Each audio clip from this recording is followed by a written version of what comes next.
ministère de la parole, c'est délivrer premièrement une personne et délivrer aussi les personnes avec tous leurs biens. Mais après cette épreuve, Dieu devait expliquer aussi une autre dimension des fois de la vie d'Abraham. C'est par là que nous avons dit ceci. C'est par là la Bible dit ceci. C'est Dieu qui fournit la semence au semeur. C'est-à-dire, Dieu, quand il veut moissonner quelque part, le premier qui va commencer à s'aimer, c'est Dieu. Quand il sème, il viendra moissonner.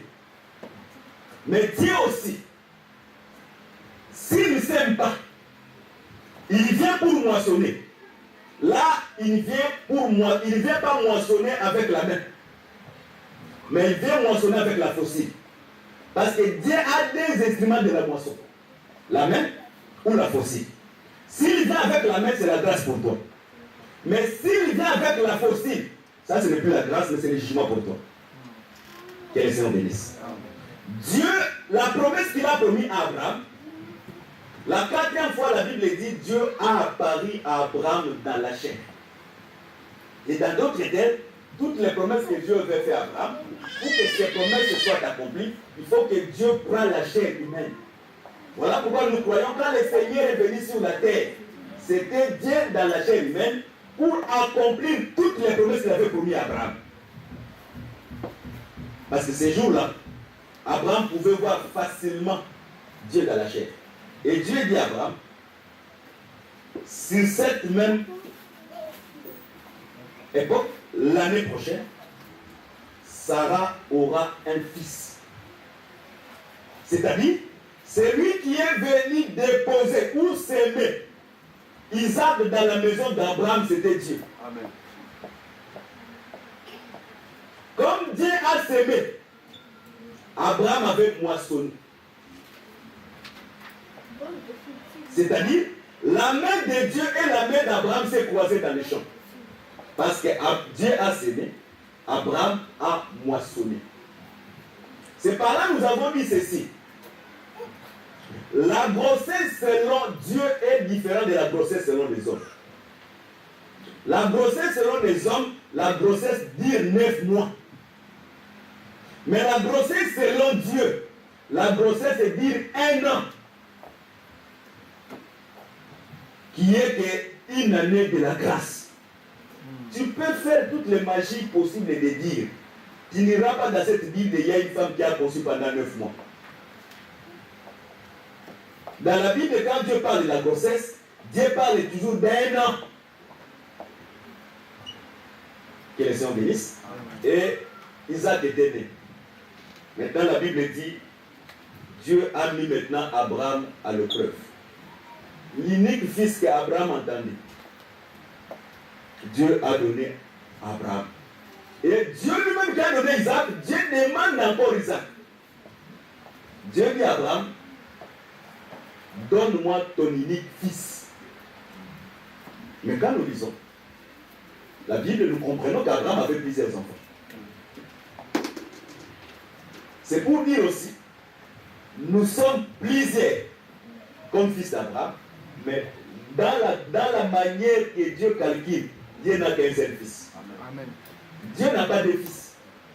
Et Dieu n'a aimé qu'une seule personne. Tout à fait. Dieu, tel que je suis là, si Dieu m'aime, mais c'est à travers de quelqu'un. Amen. Si Dieu n'a pas aimé Christ, Dieu ne peut pas aussi m'aimer. Voilà pourquoi quand on parle de l'élection, dans l'élection, Dieu a élu qu'une seule personne. Parce que la Bible dit, nous sommes les prédestinés en Christ. C'est-à-dire, si tu es élu, tu n'es pas en Jésus, c'est que tu n'es pas élu. Pour que tu sois élu, il faut que tu sois en Jésus. De la même manière, c'est l'arche de Noé qui était l'issue du salut. Pour être sauvé, il faut que Dieu te voie dans l'arche de Noé. Or, le véritable arche, c'est la personne de Christ. Que le Seigneur bénisse. Dieu demanda maintenant à Abraham son unique fils. Et Abraham a commencé la marche. Il a pris le feu, il a pris le bois, il a mis sur Isaac. Isaac a demandé, on va à la montagne. Souvent, quand on va à la montagne, on amène les animaux, l'animal. Où est l'animal? Le Père dit, l'Éternel pourvoira. C'est-à-dire, dans la pensée du Père, dans la pensée du Père, le Fils marchait avec sa propre lettre de sa propre condamnation. C'est-à-dire, le bois, le feu, c'est lui-même Isaac qui était le sacrifice. C'est par là que nous comprenons. Le vrai Isaac, le Seigneur, quand il est venu aussi sur la terre, en lui il y avait le bois. En verre il y avait aussi le feu. C'est-à-dire lui-même était son propre sacrifice. Mais pendant qu'il partait, de loin ils ont vu la montagne. Abraham a dit au serviteur, vous restez ici. Moi je vais continuer avec l'enfant. Or, les serviteurs qui étaient restés, qui ont vu de loin, ce sont tous les prophètes de la loi. Abraham, Jacob, Isaac, David. Ce sont les gens qui ont vu les nœuds de loin. Ils ont salué les loin parce que la mort de Christ à la croix, c'est ça le salut. Ils ont vu l'œuvre de la croix de loin. Voilà pourquoi ils ont annoncé la croix avant la venue de Jésus. Que les saints vous bénissent. Mais arrivé sur la montagne, Abraham a pris Isaac, il a ligoté. Il a pris le couteau et l'ange l'Éternel a dit à Abraham, non, je comprends maintenant que tu me crains. C'est-à-dire, la crainte de Dieu, c'est offrir à Dieu. Voilà pourquoi Paul interprète dans Hébreux 11. Paul dit ceci, c'est par la foi que Abraham offrit Isaac en sacrifice. Mais dans Genèse, Dieu dit à Abraham, c'est maintenant que je comprends que tu crains Dieu, parce que tu ne m'as pas refusé ton unique fils. C'est-à-dire, un frère qui n'offre pas à Dieu, c'est un frère qui ne craint pas Dieu. Et c'est un frère qui ne peut pas hériter le salut. Parce que le salut, c'est l'accomplissement de chaque écriture dans notre vie. Il y a certaines écritures pour les frères qui sont les écritures pour les autres. Je veux vous dire clairement, si ta vie ici, pendant que tu es sur la terre, ta vie n'est pas égale à la vie de Christ, tu ne seras pas sauvé. Parce que Christ a vécu sur la terre sans péché. Pour que tu sois sauvé, il faut que ta vie aussi soit semblable à celle de Christ. Parce que l'Écriture dit ceci à Éphésiens 4. L'Éphésiens 4 a pour mission de perfectionner l'Église pour atteindre les statuts parfaits de Christ. C'est-à-dire le salut, que quand moi, bon, qui prêche la parole, le jour que je serai égal, parfait comme Christ, c'est à ce moment je serai sauvé. Aussi longtemps qu'au milieu de nous, la vie de plusieurs personnes n'est pas parfaite comme la vie de Christ, sachez que ce que nous faisons ici, ce n'est qu'une individualité. Il faut, quand nous marchons sur la terre, nous devons savoir, nous avons Christ comme étant un modèle. Voilà pourquoi quand tu marches, tu regardes, est-ce que ma vie à moi, elle est conforme à celle de Christ. Je sais que dans ta pensée, tu peux dire, est-ce que quelqu'un peut vivre la vie de Christ sur la terre? Les gens comme Paul pouvaient dire, j'ai achevé ma course. C'est-à-dire, les gens comme étant de Paul, ils étaient devenus parfaits comme Christ. Les gens comme Pierre, il dit, pendant que je suis sur la chair, parce que je sais que je vais vous quitter, mais je vous prêche seulement pour vous avertir. Les apôtres, pendant qu'ils marchaient sur la terre, leur vie, par rapport à la chair, était déjà parfaite comme la vie de Christ. Voilà pourquoi le salut, ce n'est pas seulement Jésus qui marchait, qui était parfait. C'est-à-dire Jésus est venu sur la terre pour nous donner la bonne conscience et la bonne manière de comprendre qu'un homme dans la chair peut vivre la perfection de la parole. Voilà pourquoi pour être sauvé, il faut être aussi parfait comme Christ. Aussi longtemps que les imperfections et encore notre partage, sachez que le plan du salut s'allonge encore pour notre vie. Voilà pourquoi l'Écriture peut dire facilement racheter les temps car les jours sont mauvais. Quand nous sommes sur la terre, il faut racheter les temps. Mais avant ça, je ne parle pas de cela. Que le Seigneur vous bénisse. Alors, Isaac, Jacob, Abraham offrit Isaac. Et le Seigneur, je comprends maintenant, tu crains Dieu. Ne mets pas la main sur ton fils, il y a un bélier. Mais je ne parle pas de bélier aujourd'hui. Il y a un bélier qui est attaché sur les cordes. C'est-à-dire qu'Isaac ne pouvait pas mourir, mais c'est le bélier qui devait prendre la place d'Isaac. Le bélier, c'est qui? Le bélier, c'est un animal qui a... Quand l'agneau a un an, quand les chèvres, c'est l'agneau. Quand l'agneau a un an, c'est là où il est l'agneau. Quand il commence à prendre 2 ans, 3 ans, il n'est plus agneau. Là, il devient bélier. C'est-à-dire, le bélier, dans d'autres termes, c'est le père de l'agneau. C'est l'animal qui a atteint 3 ans. C'est celui qui prend maintenant la forme d'un bélier. Voilà pourquoi nous croyons à la croix. Christ était mort comme bélier. Et il était mort aussi comme étant l'agneau. Il était mort comme bélier. Pourquoi? Parce qu'il était l'animal qui a marché pendant 3 ans. Mais il est mort comme étant agneau parce que l'agneau, c'est un animal qui est sans force. Or, la force du bélier se trouve dans ses cornes.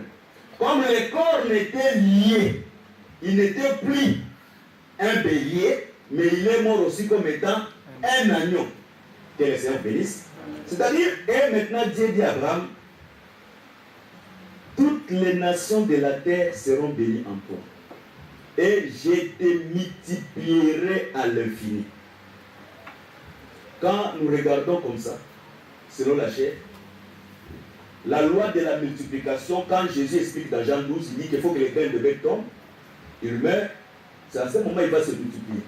Aussi longtemps que les graines de blé ne pas tomber, et les graines de blé ne meurent pas, les graines de blé ne peuvent pas se multiplier. C'est par là que nous comprenons que quand Dieu parlait des promesses, il a pris seulement Abraham comme étant un tableau, mais toutes les promesses que Dieu avait promis chez les prophètes, les promesses devaient s'accomplir en Christ. C'est par là que nous comprenons le vrai père de la multiplication.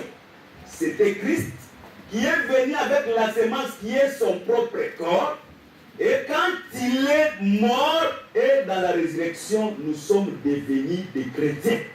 Si aujourd'hui nous sommes les enfants de Dieu, parce que Jésus-Christ est mort, parce que la semence, quand on les sème, elle peut être une seule graine.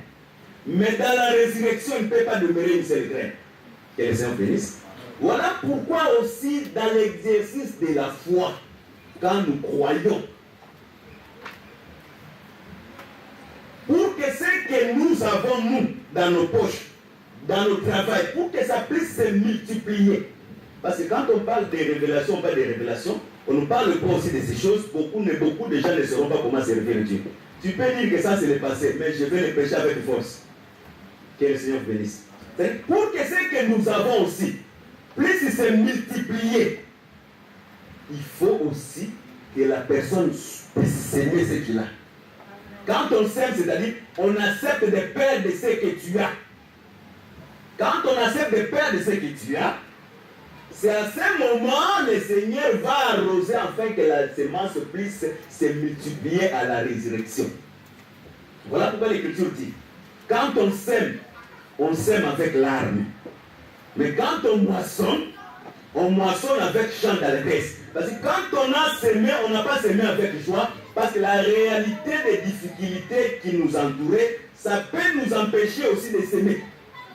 Mais celui qui connaît Dieu, quelles que soient ses difficultés, il doit croire que la foi aussi, ce sont des épreuves. Des fois, il faut aussi mettre Dieu en épreuve. En dehors de la semence, le bien que nous détenons, nous voulons dire que notre vie aussi, notre propre vie, c'est aussi une semence. Quand on est incapable de donner sa vie pour le Seigneur, de se présenter dans le culte, d'être dans la prière, parce que la Bible dit tout ce que nous faisons dans le Seigneur, Dieu, nous aurons une récompense. Quand on est premièrement incapable d'offrir seulement notre corps pour faire à Dieu un bon culte, et combien a plus forte raison, nous pouvons prendre nos biens et servir Dieu avec nos biens. Celui qui craint Dieu doit premièrement croire si Dieu avait demandé à Abraham Isaac, parce que Dieu qui a donné à Isaac Abraham. Un enfant de Dieu, alors le jour que Dieu devait maintenant demander Isaac, Abraham ne pouvait pas se retenir à sachant que La semence ici, Isaac, c'est lui qui m'a donné, c'est Dieu. Comme Dieu demande Isaac, moi je remets seulement la semence que Dieu m'avait donnée. C'est-à-dire, dans d'autres termes, je vais aller dans la chair. Si Dieu t'a donné quelque chose, quand Dieu demande, tu n'auras pas de difficulté à remettre à Dieu. Mais si Dieu ne t'a pas donné quelque chose, je te conseillerais de ne pas donner. Ça sera mieux pour toi. Mais quand aussi tu ne donnes pas, au lieu que le Seigneur vient pour moissonner avec la main, maintenant le Seigneur va utiliser la faucille. Or, quand Dieu utilise la main, c'est à ce moment Dieu aussi promet à Abraham, je te multiplierai à l'infini. C'est-à-dire, c'est que le geste qu'Abraham a fait, Abraham verra sa postérité comme les étoiles du ciel et comme la poussière de la terre qu'on ne peut pas compter. Voilà, je vous dis chaque fois. Aussi longtemps que, tel que nous prions, nous donnons plus à Dieu le superflu. C'est-à-dire, ce qui est sans importance. Il est difficile dans la chair comme ça, nous puissions tout voir la main de Dieu. Parce que Dieu, il voit plus que ce que nous donnons. Dieu voit même dans notre conscience comment nous offrons à Dieu. Beaucoup de nos frères, quand ils étaient encore dans d'autres églises, ils servaient Dieu avec leurs biens. Mais quand ils viennent dans l'évangile éternel, c'est comme il y a un mauvais esprit dans l'évangile que nous prêchons. Et je ne crois pas dans cet évangile parce que l'évangile est parfait, ou dans la manière que les hommes de Dieu sont en train de dispenser la parole, ça fait que les gens se sont bloqués.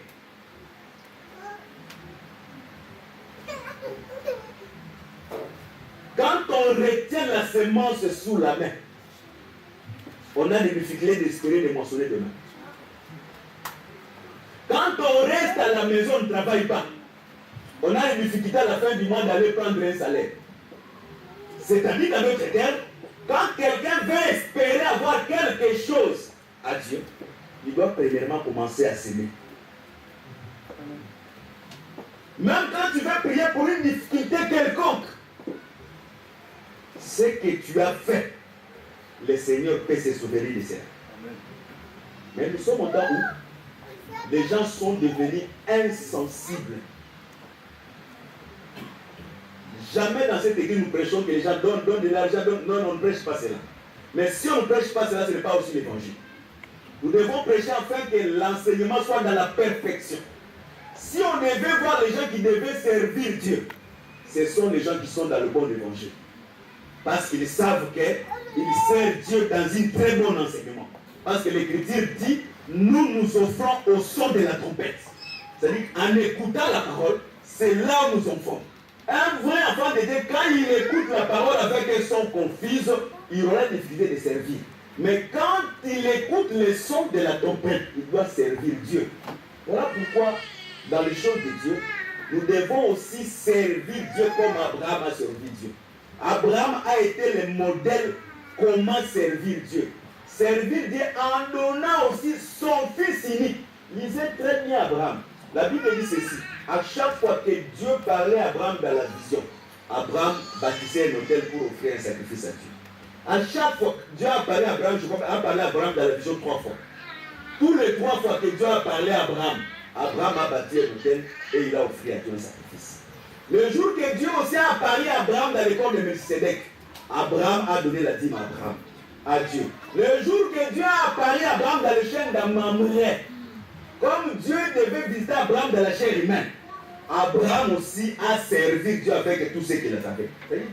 Nous voulons que l'ensemble puisse atteindre cette dimension.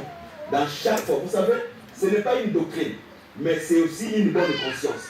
Dans chaque fois que tu demandes quelque chose à Dieu, tu fais une prière, cherche aussi à sceller tes prières avec tes biens aussi à Dieu.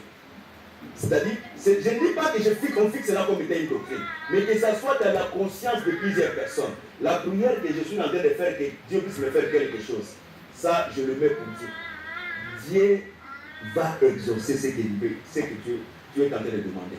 Parce que quand Dieu, on veut le chercher pour avoir la solution, on cherche Dieu dans tous les voies où tu peux trouver Dieu. Si les offrandes liées avec la prière, c'est un chemin que tu peux trouver Dieu, cherche Dieu aussi dans ces chemins-là. Parce que les gens qui ont cherché Dieu dans ces chemins, Dieu les a visités. Voilà pourquoi tu vois les patriarches, quand ils faisaient une voix, ils pouvaient dire, Dieu, là où je parle, si tu me bénis, je te ferai une offrande. Ils ont lié chaque fois ce qu'ils devaient faire avec Dieu, ce que Dieu devait faire avec eux, avec une promesse. Voilà pourquoi, charnellement comme ça, il faut avoir cette habitude quand tu marches avec Dieu. De savoir, comme je cherche Dieu dans la prière, dans le jeûne, peut-être que je ne l'ai pas trouvé. Il y a aussi un autre chemin que je peux chercher Dieu. Même si tu as quelqu'un qui est malade, non, je fais cette offrande afin que le Seigneur puisse me visiter au travers de ce que je fais. Le Seigneur va t'exaucer. La foi, c'est offrir à Dieu. Celui qui n'offre pas à Dieu, il ne craint pas Dieu. Parce que nous avons trouvé que les gens ont l'habitude. Comment les gens peuvent venir chaque fois dans les cultes et que les gens n'amènent même pas les offrandes pour servir Dieu? Ça, c'est impossible. Ça, c'est insoutenable dans la parole. Que le Seigneur bénisse. On se présente mardi, il n'y a pas d'offrande. On se présente dimanche. Mais je me demande la question. Nous avons plusieurs frères qui travaillent ici. Quand est-ce que les frères touchent?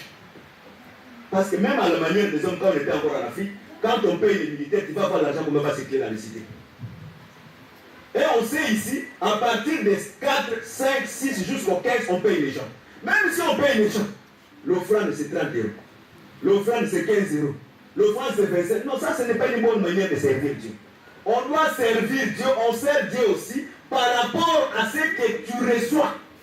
Si je reçois paix, je vais servir Dieu avec une bonne disposition à la quantité de ma réception. Voilà pourquoi je dis chaque fois, quand vous me voyez des fois, je refuse d'offrande, quand le frère dit qu'il veut donner, c'est non, toi non. Mais non, ce n'est pas parce que je suis contre lui, bien je le fais le forcer.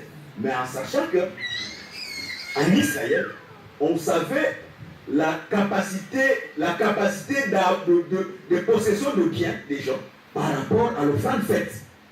Un prince ne pouvait pas donner un pigeon. Un roi ne pouvait pas donner un pigeon. C'est-à-dire quand on donnait un pigeon, on avait la facilité de comprendre que ça c'était un pauvre. Voilà pourquoi la famille de Jésus, comme était une famille pauvre, le jour qu'il devait présenter Jésus dans les temples, il devait ramener un pigeon. Parce que Jésus était d'une famille pauvre. Bien que prophétiquement, Jésus devait prendre la place des pauvres, afin que nous soyons enrichis avec toutes sortes de bénédictions. C'est-à-dire, il y aura des gens stables financièrement dans cette assemblée, le jour où les gens apprendront à servir Dieu avec leurs biens. Amen. Ou si ce n'est pas le cas, nous allons commencer maintenant à prier, que le Seigneur envoie le noble au milieu de nous. Mais s'il y a les gens que le Seigneur peut aussi élever en dignité financière dans ces liens, il faut que les gens apprennent à servir Dieu avec leurs biens, de la manière aussi Dieu est en train de le visiter. Amen. Que ça ne soit pas des superflus. Amen.